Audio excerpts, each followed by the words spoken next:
On the evening she planned to begin a new chapter of her life, the people she trusted most set a trap so cruel it could have destroyed her forever. The rooftop restaurant shimmered with candlelight, soft jazz floating in the warm air, blending with laughter and the scent of lake water mixed with roses. Grace leaned in to take a sip, but not before she saw it. Daniel, her husband of 17 years, slipping something into her glass. He thought she didn't notice. He thought she would simply smile and drink. But Grace had already decided this night would not go as he planned. She picked up the wrong glass on purpose, handing it sweetly to Sandra, the woman Daniel had introduced as an old colleague. "Where are you watching from today? Kindly hit like, comment, and subscribe to this channel for more."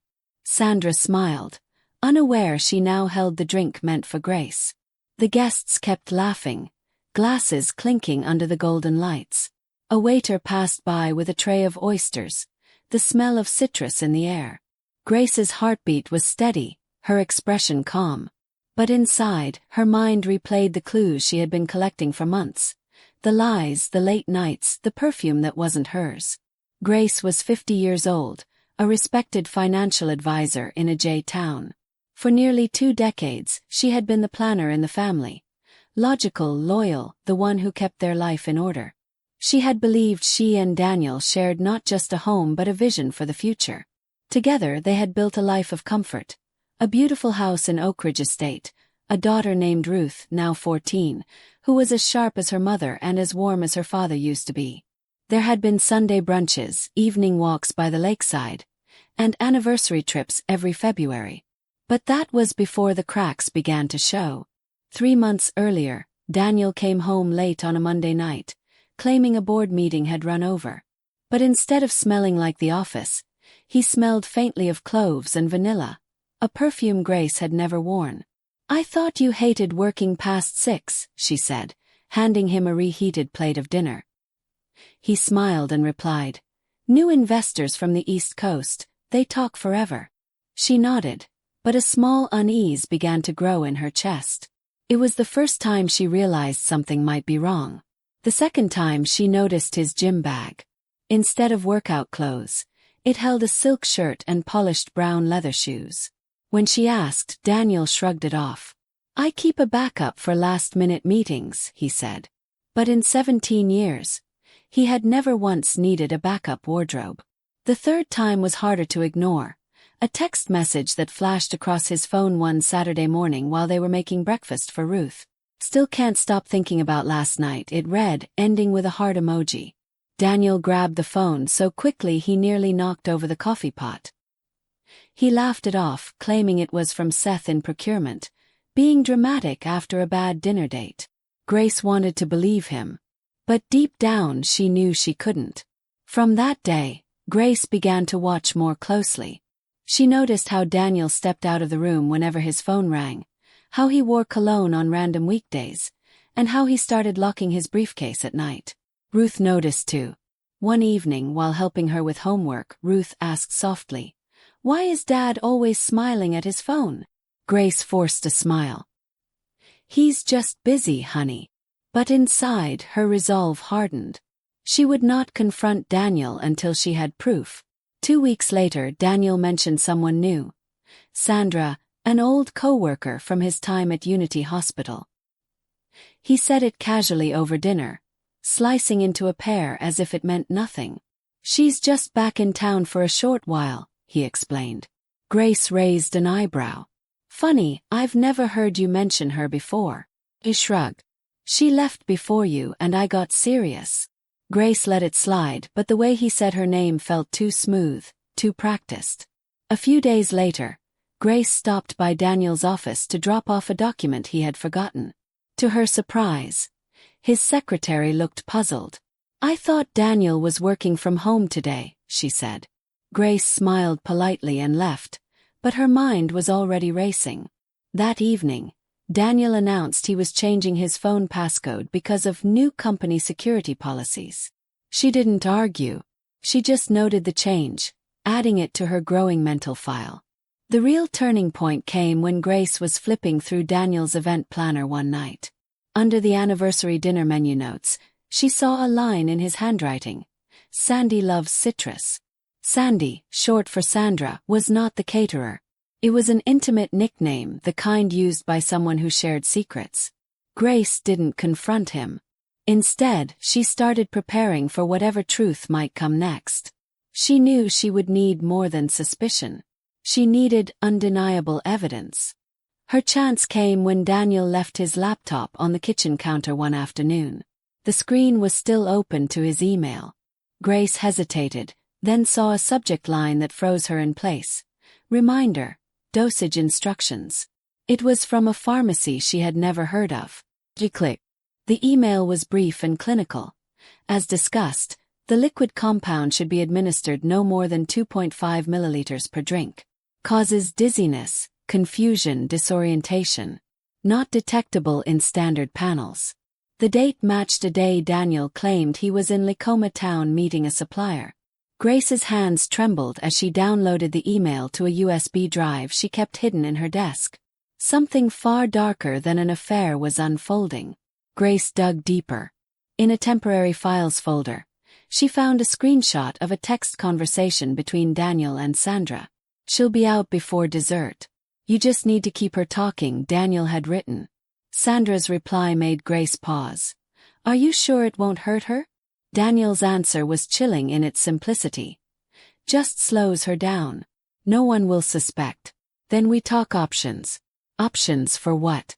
Grace's breath caught in her throat. She closed the laptop and sat in silence for several minutes, listening to the hum of the fridge as if it were the only thing keeping her grounded. That night, she lay awake beside Daniel, her mind racing. If she confronted him now, she had no guarantee he wouldn't act sooner. If she left, she might be walking into danger unprepared. No, she told herself she would have to outthink him, outplay him.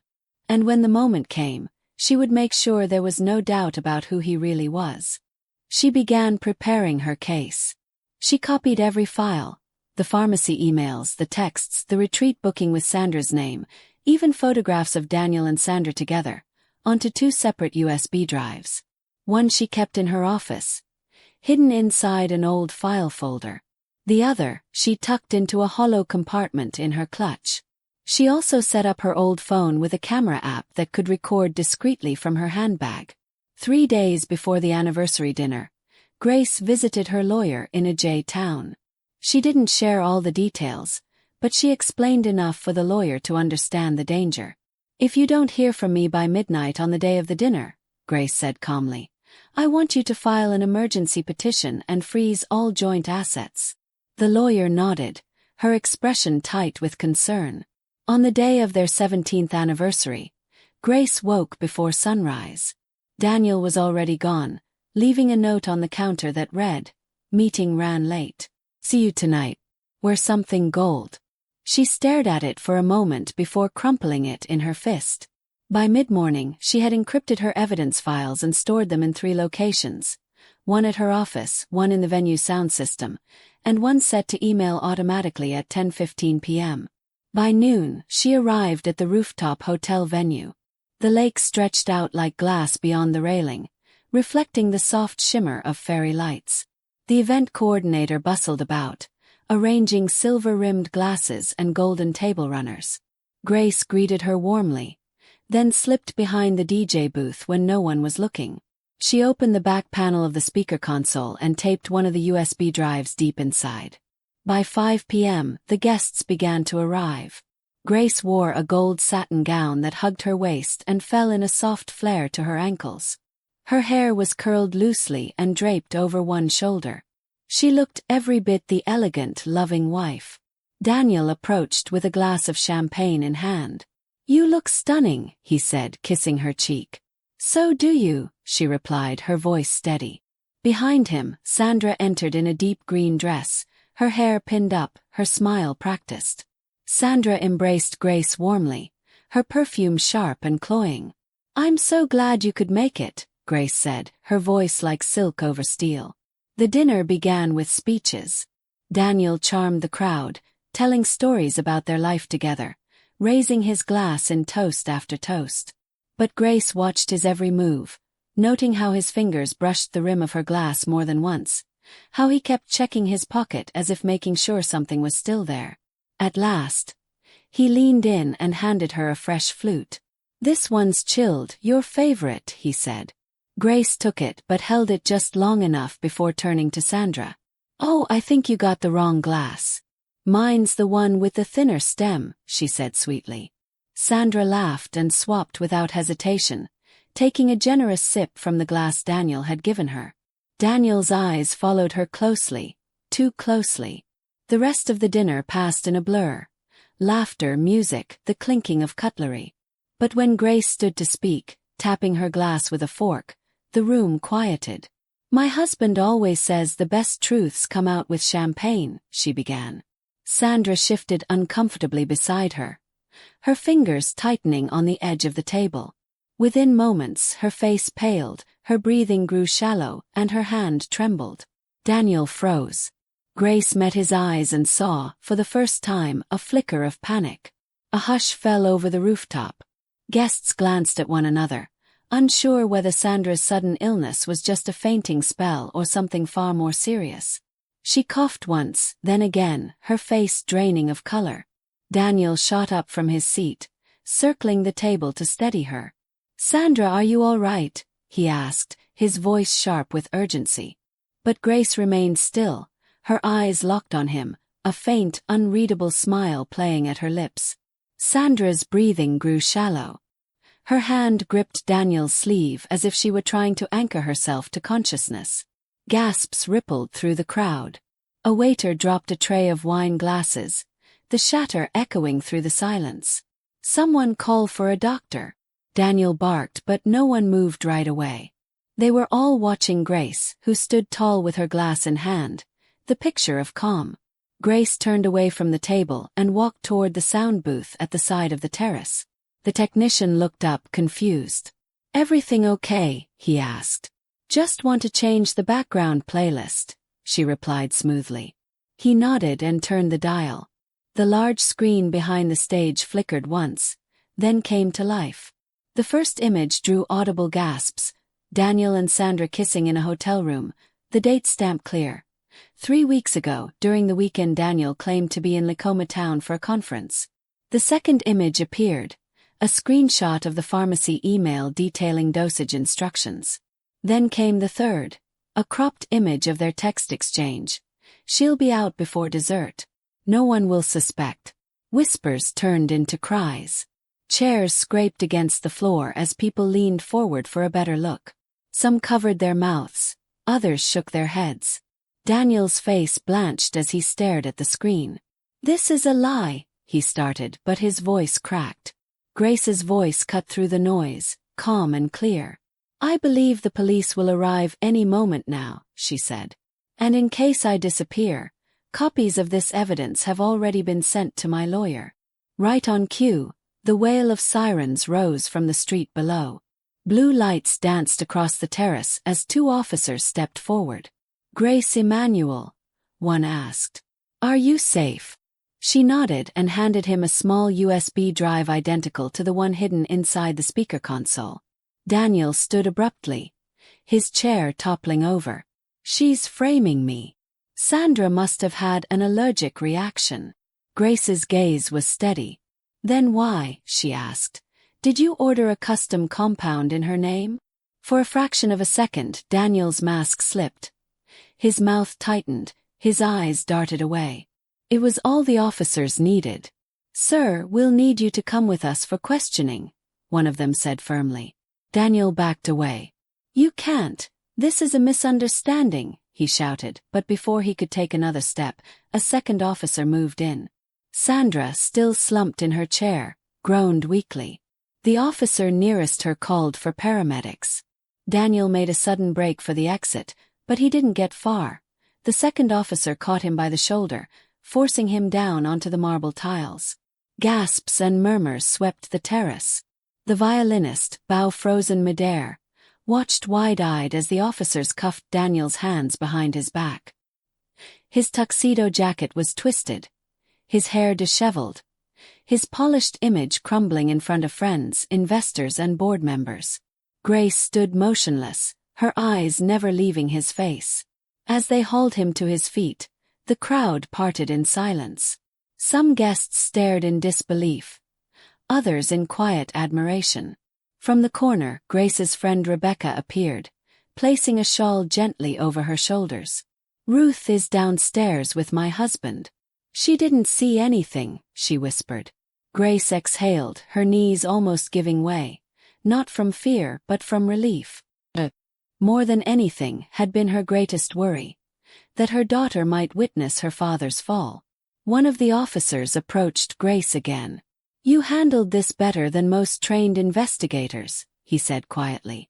Grace gave a small, tired smile. "I had 17 years to prepare," she replied. His brows furrowed. "He's already asked for a lawyer. He won't be saying much tonight." Grace nodded.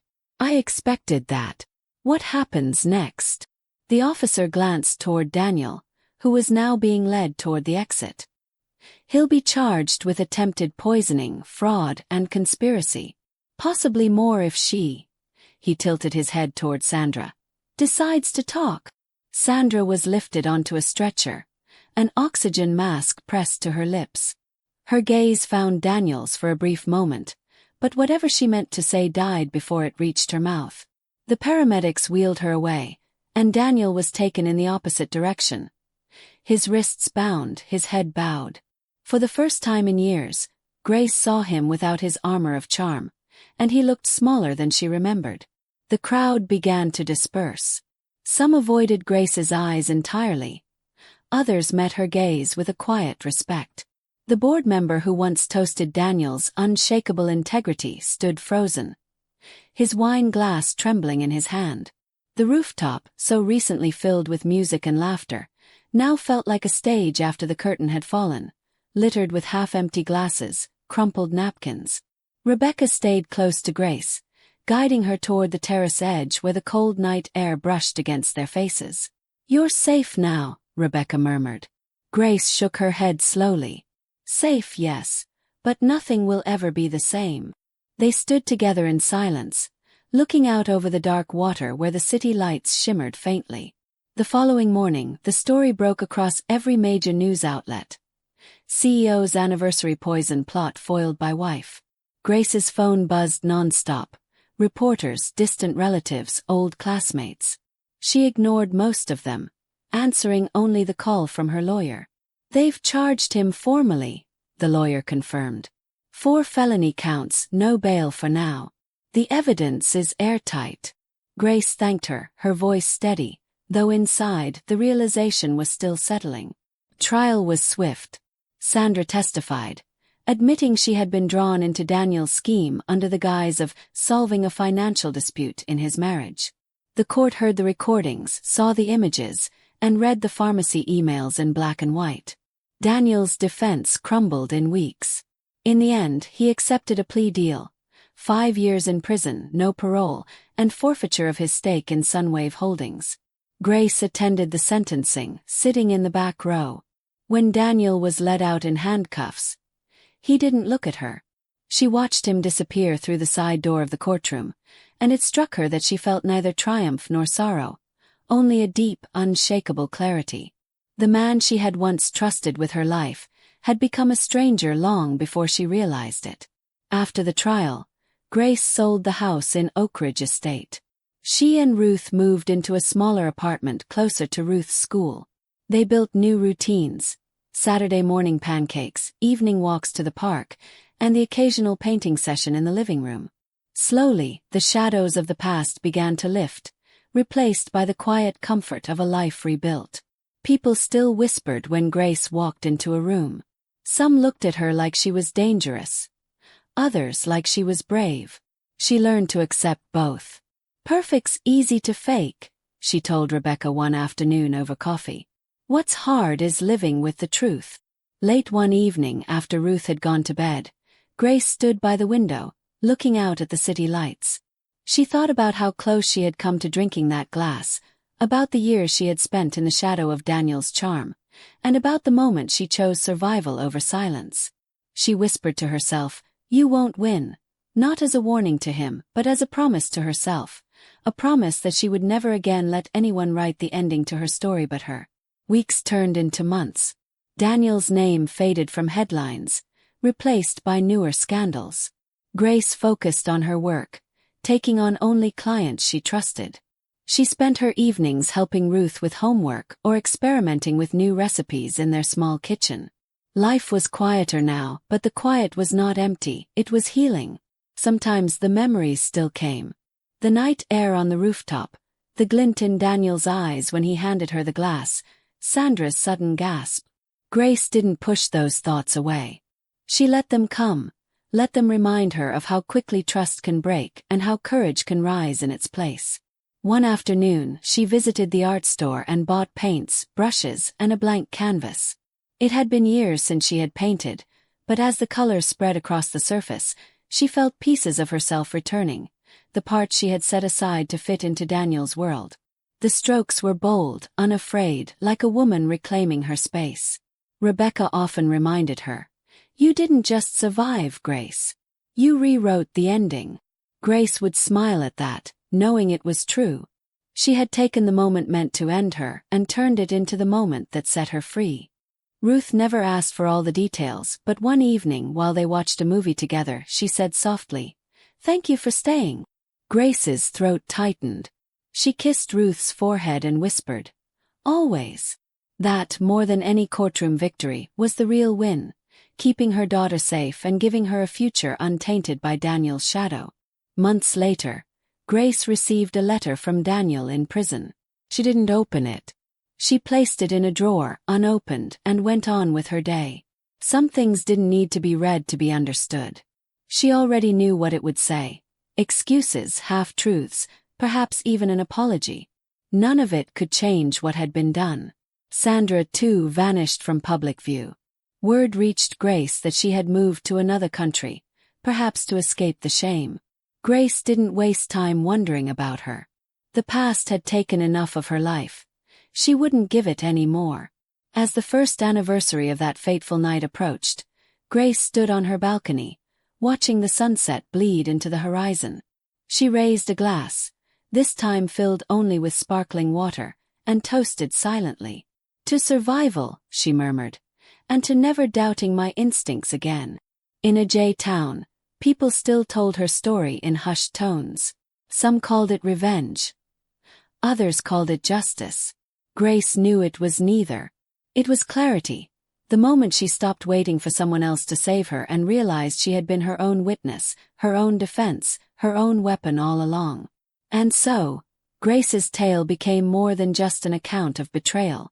It became a lesson whispered across dining tables and marketplaces, that silence can be costly, that truth must be faced, and that no one, no matter how charming, is beyond accountability. She never sought applause, but in her quiet way, she had inspired many. For Grace, the story ended not in bitterness, but in freedom, and that was the sweetest ending of all.